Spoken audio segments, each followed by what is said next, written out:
Hello, Gemini. Welcome to the Plaid Sheep Oracle. Your reading is curious. I'm not sure where it's going to go. It's, well, you'll see. I think that it may have to do with Mercury retrograde, which is happening now. He stationed retrograde yesterday. I'm recording this on Tuesday the 6th. He's stationed on the 5th, around 4 degrees of Virgo. He's going to go all the way back to about 21 degrees of Leo by the end of August, before he stations direct and then back again. And he doesn't exit the shadow space until mid-September. So he's there for about, he's in the shadow space, at least for about 2 months, from mid-July to mid-September. And there's, right, this Virgo and this Leo element that are both showing up in this reading. So we begin with mystery. I love this card, the Kraken. And there is, right, this is a mystery kind of self.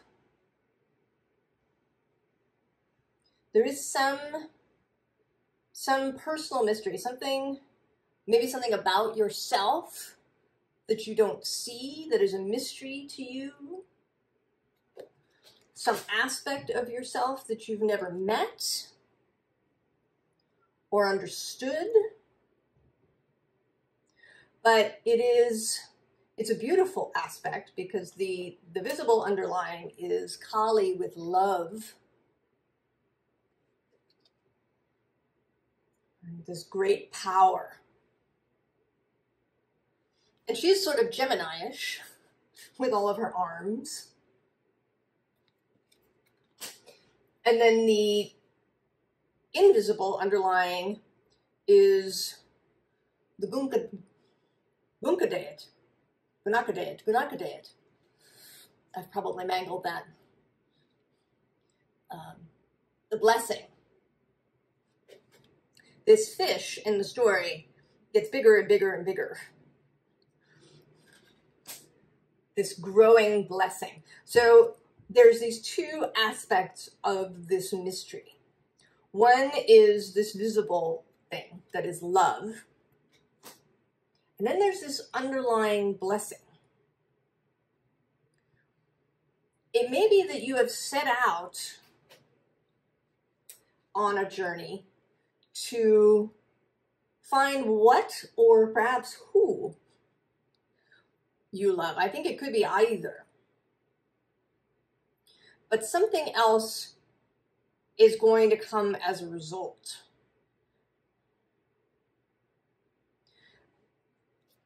Here we start with the Prince of Staves, Prince of Wands. This Sagittarius energy of, setting out into the world to find something. To go on an adventure, to seek. And right below that is the Ace of Wands. Seeking inspiration. I don't know if you've been bored, or maybe you've brought something to a successful conclusion and now you're ready for something else. And as always, stuff I see before I do the reading seems relevant. So I didn't watch it, but showing up in my YouTube feed was this interview with Simone Biles. Kind of what's next for you now? How do you feel? How's it been? This Olympics, and then what's next? And she actually apparently posted on Twitter or X, I'm sorry, somewhere, about how she wished reporters would stop that. That they, when the athletes do their press conference at the end, often reporters ask, so, well, what's next for you now? And she wanted to say, let us right? Let us enjoy the moment. But this interview seemed to really be, you know, possibly about what's next. You know, she was, you know, dressed in her civilian clothes. You know, I didn't watch the interview, but maybe she talked about her life. She got married last year. So maybe there's, you know, things about that. So maybe you're in this space that you've just completed something really awesome. Because below that we have the Nine of Cups. So what's, you know, what now? You're maybe sitting on your laurels, both with the nine, the two nines. And then we have another Ace of Cups. And then there's power. And then actually also this Three of Swords, which is coming through not so much as grief, but perhaps as, you know, maybe something that's niggling. Something, maybe it's something that you put off. You know, I have no idea whether Simone Biles wants to have children, but right, she would wait perhaps to do that until she felt really complete with her professional gymnastics career. That children might be, you know, the next adventure for her. So that there's, right, maybe there's something, right, that's something that's been niggling you. And at the bottom of the deck, we have, the first card that I saw was the Eight of Wands. So something, right, something incoming fast. And maybe you haven't seen it. And next to that is a third ace, the Ace of Pentacles. So the new thing, something new. And it has all of these elements of wands and cups and pentacles. The Ace of Cups actually popped out of a different deck. I mean, it sort of tried to be stuck to another card. So there is a love aspect. And then because the Ace of Swords did not come out, I didn't see it. I went looking for it in this deck, and I found it between the Queen of Swords and this transformation card. So whatever this new thing is, it has this, you know, sort of Queen of Swords maturity aspect. That if it is an adventure, it has this element of maturity, of stability, of real discernment. So it's not something that you're going to do willy-nilly. It's not about something really impulsive. It's something that may have staying power.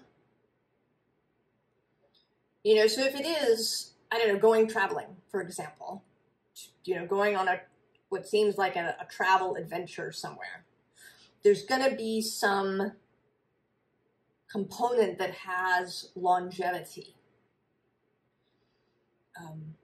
You know, maybe you'll discover you want to live wherever it is, or you'll meet somebody in that place, or, you know, something will come out of it. You'll write a book, right? There's going to be some component of longevity, of maturity. And then it will, right, there's also this transformation component. And I think that all of this is where this, unexpected, unseen blessing comes in.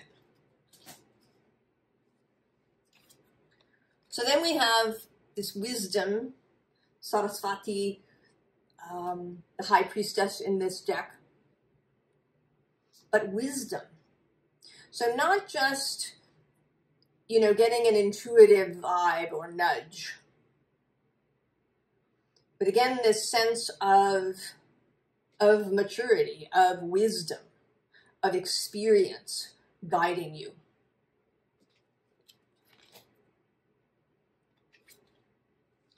And then the Four of Swords, a meditative, contemplative energy. So even though we have this Eight of Wands that was coming through, there is a sense that you will take the time to really think about it. Maybe to do some planning. And also that it really does have this strong mental component. The next card is the World.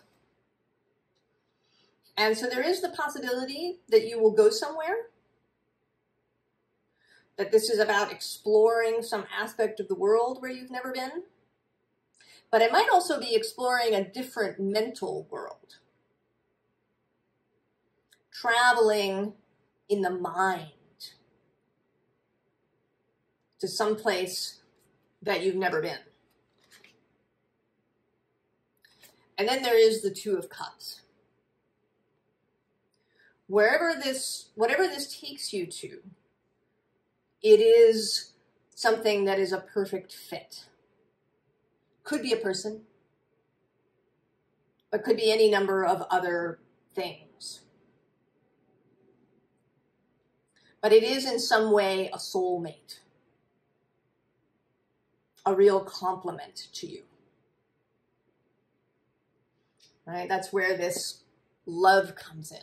And I think you know that. I think you are looking for, right, for your next love.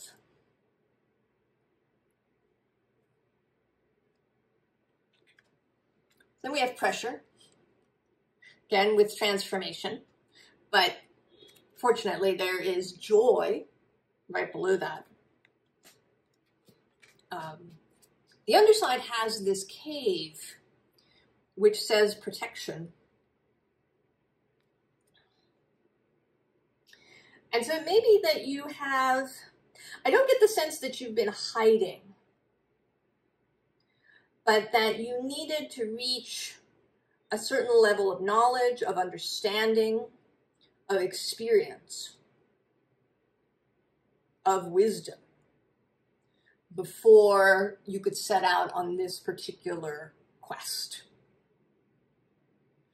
That this mystery, solving, finding, exploring this mystery, is going to call on all of your skills, all of your experience.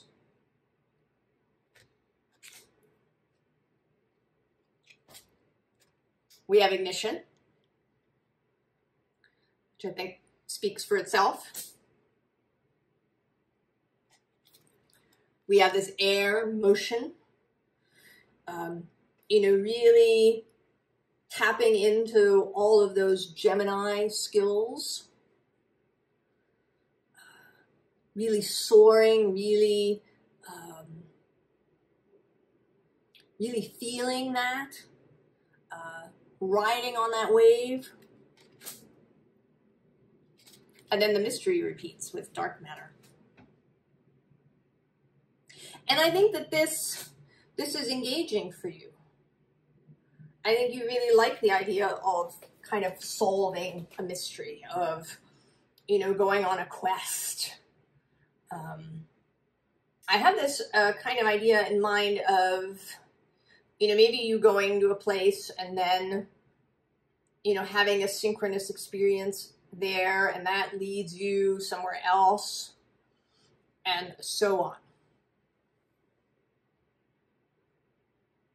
So that there is this kind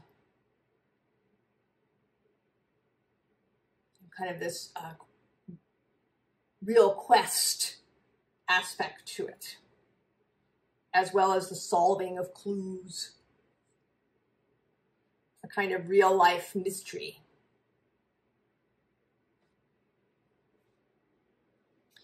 Now we have here the Three of Swords again, which I would say also is not about grief, but it is about leaving something, or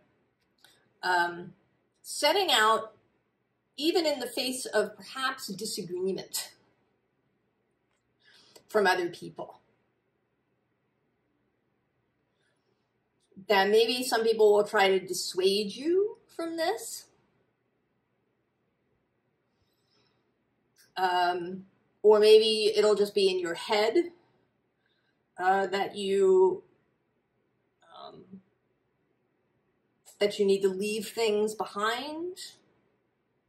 But I think that with the Emperor repeating here underneath, and also this King of Sacred Circles, that this is simply about personal authority, that you don't, it's not that you have to run away or leave people behind or cut off contact with people, that you simply need to know what it is that you're doing and be confident in that. And that's this Virgo element that we're talking about with the Mercury retrograde. So Leo is this heart-based, exuberant, bonfire, love-based journey. The Grail Knight, setting out on the sacred quest. And then Virgo is the authority to do that. Knowing what it is that you want. Right? You have an affinity with Virgo. You both share Mercury as your guide. And at the bottom, we have this Three of Sacred Circles. So there is a communal element happening. So you may be thinking, that you have to do this on your own. But what is unseen is that there is a collaborative element to this. Now, there are these sort of spirit beings here in the background. So this may be, a real spirit kind of collaboration. But I think that, that you're going to meet people along the way that will collaborate with you. Whether you're literally traveling around the world or whether you are just starting some other process in your life. Learning a new healing modality. Going back to school, even, perhaps. And so there will be collaborators. And then we have the Queen of Cups repeating this heart-based vision. Knowing how you feel, minding your feelings, using your feelings to guide you. Gemini, even if you, normally find thoughts and air-based things, perhaps intuitively, maybe you're very claircognizant. Thoughts just appear, or perhaps you're clairaudient. And this is, more of a feeling-based guidance going forward. Two of Sacred Circles. Minding the daily things.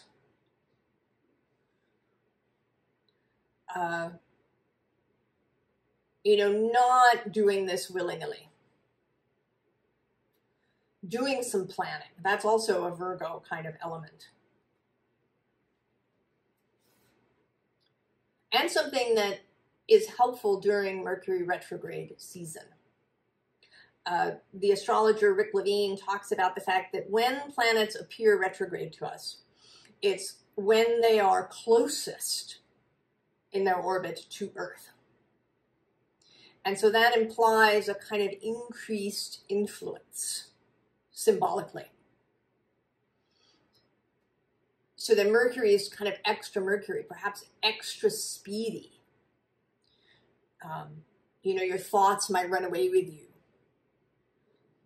And it's that reason that you want to, you know, read the contract 3 times, or have somebody else do it, or be extra mindful. Because, you know, there might be confusion. There might be a lot of information arriving. There might be, you know, a tendency to zone out, perhaps even.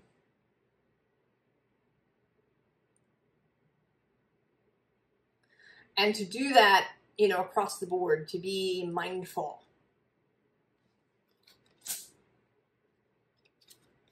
And here with the Hanged One, to be a little patient. That this is, right, this is a whole process. That's part of its attraction. You know, don't be somebody who reads the end of the mystery novel before you start the book. Don't spoil the ending for yourself, or try to spoil the ending for yourself. That every part of the process has its charms and its reasons.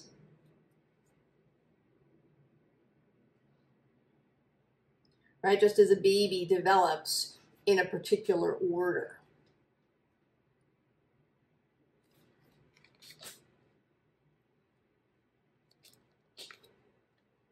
And then strength. Remember your own strengths. You have the strength to do this. Also this Leo connection with the strength card. That creativity, love, shining, and making friends with either difficult aspects of yourself, or also maybe with difficult aspects of other people. You know, making friends with the lion. Maybe it's making friends with your own courage.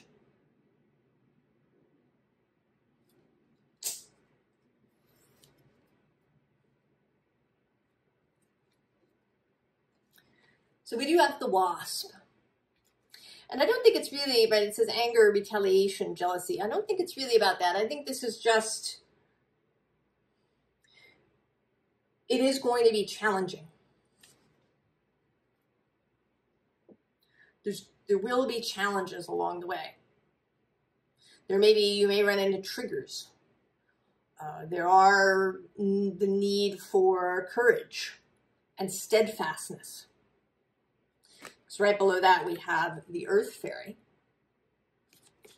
And then we also have a repeat of death and transformation. And then partnership. As well, I'm going to go one more, the Goblin. Right? Internal mind things. Oh, one more still, the Swan. Which says transformation, trusting the psychic gifts. So there's challenges ahead, Gemini. This is not going to be a dawdle in the park. The bottom of the deck is the Horse, which in this deck says accepting help from another and delegating authority, which is another Emperor thing. You know, it may be that you will need to delegate some parts of your life. Might mean, you know, I don't know, hiring an assistant for something. Maybe, you know, getting somebody to come and clean your house once a week so that you have extra time to do whatever it is. Might mean, you know, getting in touch with a travel agent kind of person. I think they still exist to help you plan an itinerary for yourself.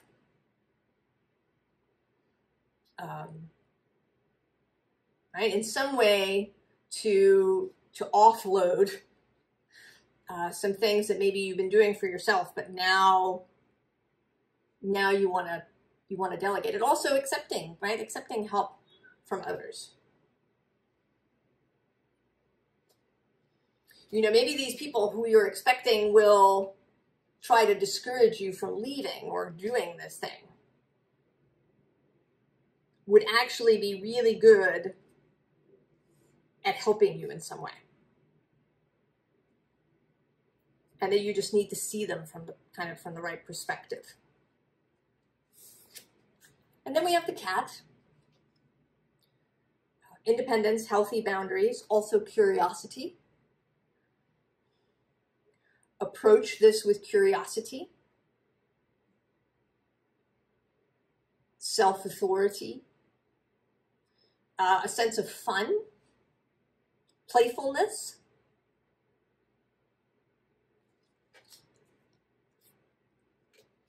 The High Priestess returning here really as the High Priestess.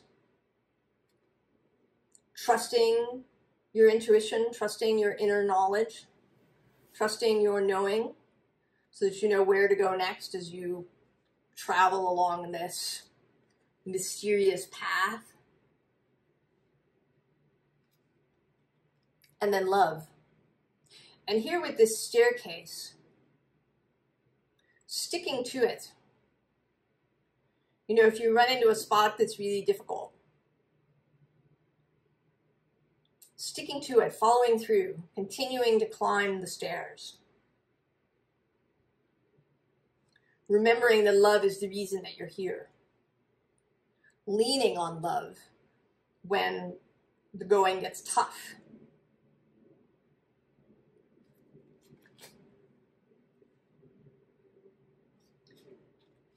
Formal advice. A nightingale. And this is really interesting because this to me seems like telling people that this quest, that it is a mystery, it's mysterious. It's not meant to be hidden in the dark. That you will benefit from telling people. Sometimes a message will come through in tarot that says, shh, don't tell anybody. Right? Keep it to yourself. But this seems like telling people. Singing it into the darkness. And with this Temperance card right below, I want to say that actually this Temperance card is perhaps somebody particular. Might be a guide, might be a person. But that when you announce doing this publicly in some way, that they are going to be right there. Front and center. To help you with it, and that they are themselves pretty awesome. That they are themselves, you know, an alchemist, a mystic. It could be, if it's not an actual person or a, you know, part of your fellowship or a new guide, it could be, you know, perhaps a philosophy or something that you read or encounter. You know, a new teacher that you encounter through books or videos. And then below that is the Hermit showing up.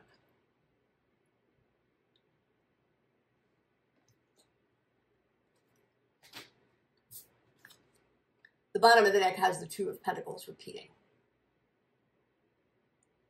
Also, this is kind of keeping your daily self together. You know, not allowing your physical body to suffer through this process. You know, making sure that you eat, that you get sleep, that if you have some physical practice that you do, that you continue to do it even if you're on the road. That you maintain any practices that you've found really useful. You know, if you find it really helpful, for example, to get dressed, you know, even if you work from home, that you find it's very helpful to your, you know, state of mind to get fully dressed as if you were going out rather than staying in sweatpants or your pajamas all day. To continue to do that.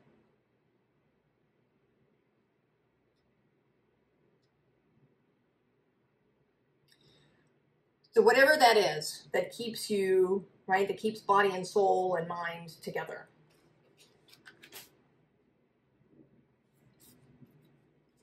And then we have the cheetah.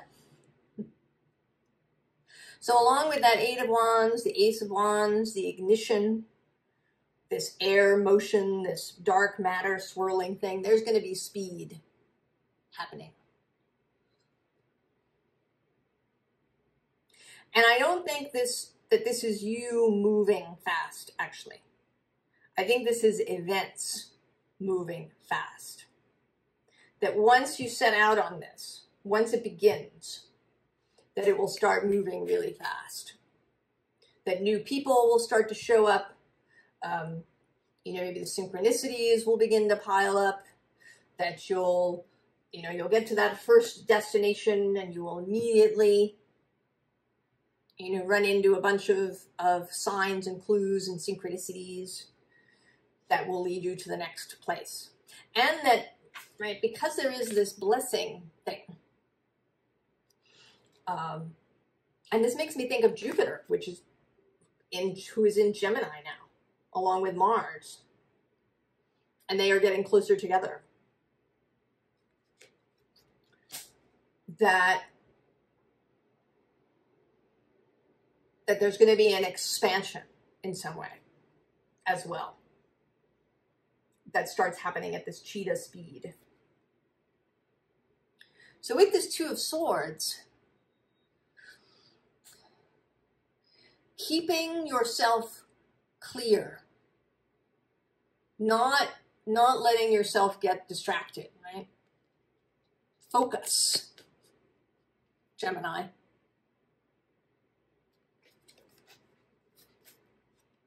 That's actually coming through with the next 2 cards as well. The unicorn, right, and his single horn.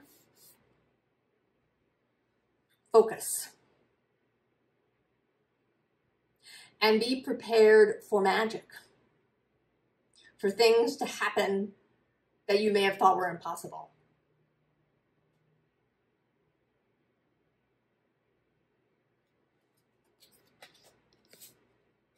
And then the raccoon too feels like focus. This is more hermit energy for me.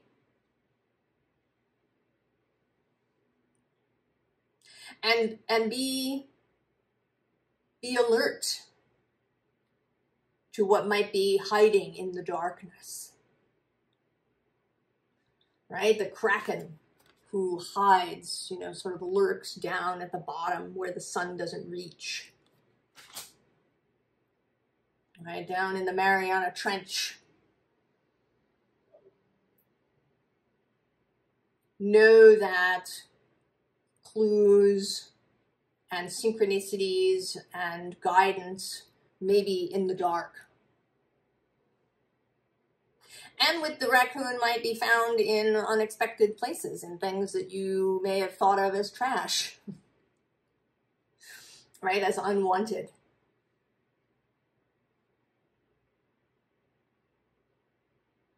Things that you may have thought you'd thrown out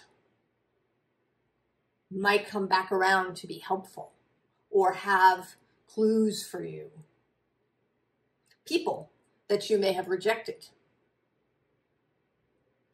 that have clues or help for you. Gemini. Oh, Gemini, it's exciting.